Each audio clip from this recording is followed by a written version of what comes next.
The Church of St. Lazarus, on the island of Cyprus.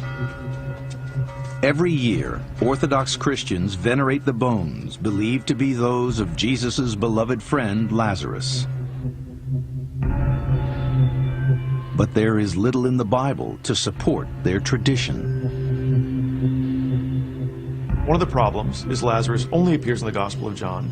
He pops up out of nowhere, he's raised from the dead, and then he vanishes from the narrative. And this really has to make you wonder, is this an historical event, or is this a legend that makes a theological point about the importance of resurrection in Christian theology? The story of Lazarus that is given to us in the Gospel of John tells us much more about the person of Jesus than it does about Lazarus.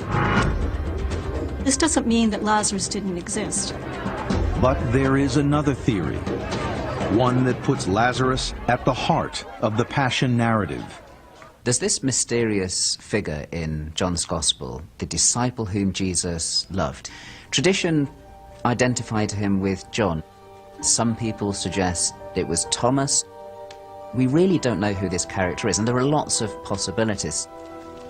Some even suggest that it was Lazarus that Jesus raised from the dead.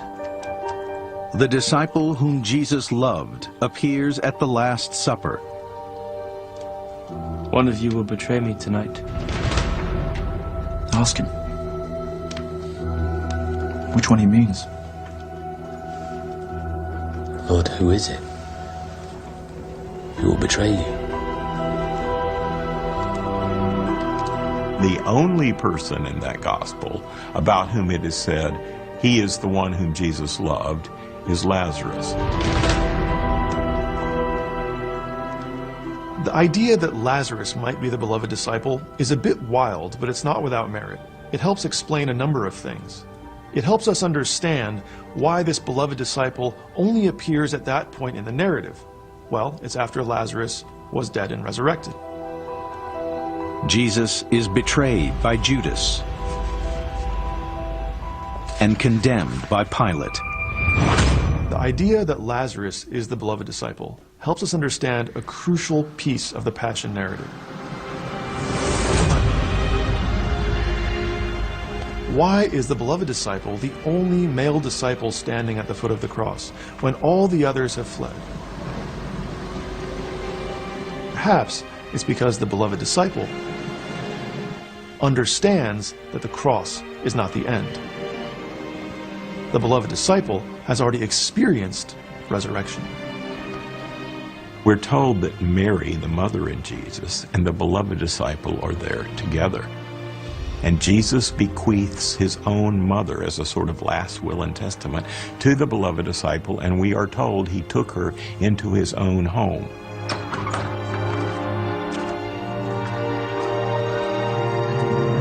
I think it's wrong to find value in a story only if we can trace it back to something historical. This story in particular does really important work because it tells about something really profound, about love for one's friend, about the willingness to lay down your life for your friend's life, about hope in the face of despair and the transcendence of death. In Oxford, England, George Kazan and Tom Hyam are about to put the evidence to the test.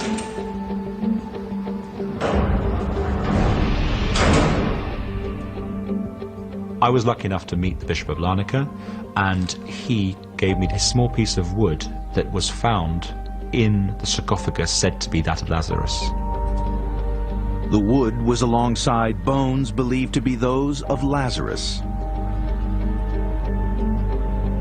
This wood belongs to a juniper tree, and we know that juniper is found on Cyprus and was used for the coffins of people in the early and late Roman periods. We're hoping the radiocarbon date will tell us more. The results of the Lazarus wood are about to come off. It's coming out at quite modern, in the last 200 to 300 years. So this can't possibly be from the coffin of Lazarus himself? No, definitely not. And it's more likely to be something from when this crypt was disturbed. So it doesn't take us any closer to discovering whether or not Lazarus actually came to Larnaca or whether he was buried there. And Until the bones themselves are tested, science cannot prove their age. But the tradition that Lazarus was buried beneath this church and the veneration of his relics continues on Cyprus. The relics of Lazarus is a testimony to the teachings of Jesus Christ. When Jesus raises Lazarus from the dead, the idea here is that an actual person is experiencing a supernatural phenomenon, and that relic is a symbol of that miracle. Ultimately, it's a mystery why Jesus raises Lazarus from the dead. It may be to show his power, but I think more likely it's because he loved Lazarus and loved Mary and Martha so much that he wanted to restore their brother to life. So I think it's less an act of showing his power and more an act of showing his love.